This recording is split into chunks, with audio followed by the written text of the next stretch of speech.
I've never been in the British Army. When I was a kid growing up, I had a choice. I wanted to do one of two things: join British Forces or be a professional footballer. And I somehow managed to get through and have enough ability and dedication to do my dream as a professional sports player. But unfortunately, never made it to do something like you guys have done. So the first slide here is 2 badges at home. But to be a bomb disposal expert in Afghanistan must be incredibly stressful. So this is all relative. So you bear that in mind. Okay, so this is my journey. Okay, so a few pictures of myself 20 odd years ago, 15 kilos ago as well.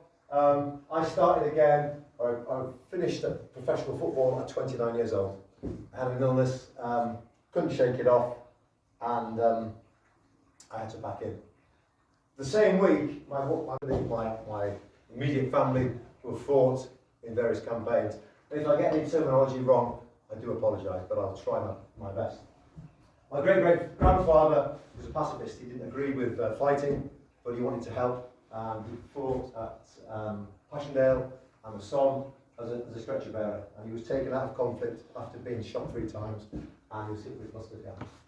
My mother's father, my great-great stuff, asking players to wear their units, etc. And we take things like creatine kinase, blood lactate, heart rate variability, mineral vitamin profiling, biomechanical analysis, etc., etc. So we test frequently, and we test on all those types of variables. And then the association. I think this is the Battle of the Somme in 1914, 15. First World War anyway. So this is obviously lads there going over the top into combat, and now a modern day soldier. We're at with it all. I mean, that's my post at the top. I've put often the most successful teams have more individuals who share certain characteristics, and I think those ones are honesty, loyalty, resilience, and dedication. And we have a series of pictures there. Obviously, Messi playing for Barca against Real Madrid, sober helping somebody. This is my brother and I, both playing for Everton after a training session. Lads here recovering in between a session as well.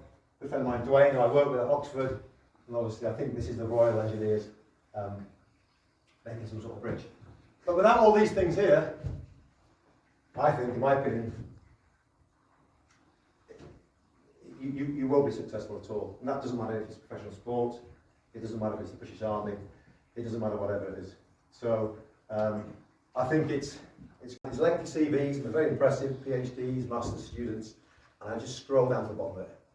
And at the bottom I'll look at what do they have as their interests. Because I spend more time with people in football than I do in my life. So I want to get on well with them, I don't want to be bored with them, I don't want to talk about blood lactate and creatine kinase every day. I want to talk about their family, their backgrounds, what they enjoy, and that's vital. And then we have psychologists, and we need psychologists in professional sport. Yes, I think we do. I think we have psychologists now in all forms of life, which must be fairly terrifying if you've got people next to you you don't trust. So that is, for me, hugely important. And then another one, management styles. I don't know how things have changed in the army. They've certainly changed in professional sport. So these people here, I think this is from the film Full Metal Jacket, when the drill sergeant is hammering one of the recruits. Very aggressive. So Neil Warnock, who I've played for and I've worked for many times. Again, very aggressive, very abrasive. Doesn't care what he says to you, but he's been very successful. Sven Goran Eriksson, a lovely man. I worked with Sven. He managed the England football team. Very nice guy. And then people at the bottom here, Lennon, very aggressive here, very much on the front foot. Didn't really care about what he said to you in your face, and some of it was pretty full on. Some people couldn't cope with that. This is Brian Wood, who was awarded, I alluded to earlier on, the MC. And this is Sir Field Marshal William Slim, who was instrumental in the Burma conflict in the Second World War. Again, this is Anfield, and this is some soldiers boarding I think it's Hercules aircraft for some sort of combat mission. I played here, never been anywhere near one of these. I'm expecting the emotions are very similar. probably multiplied 100 times to you guys. So I keep going back to it. I'm dealing with playing football. You're dealing with life and death and combat, which must be incredibly difficult to deal with. I'm sure you have support in the army for these things. And these things are failure, coping strategies, retirement, anxiety. But the big one here, this one, what am I doing here? I played, luckily, at big stadiums, Old Trafford, White Hart Lane, etc. And they call it imposter syndrome now. Everyone's got a word for it now. And I've often sat there in the change room thinking, what the fuck am I doing here? I'm playing against these big players who I used to watch and see. And again, my opinions are not based on reason or actual experience. We've got a few photographs here, I'll go through them in a second.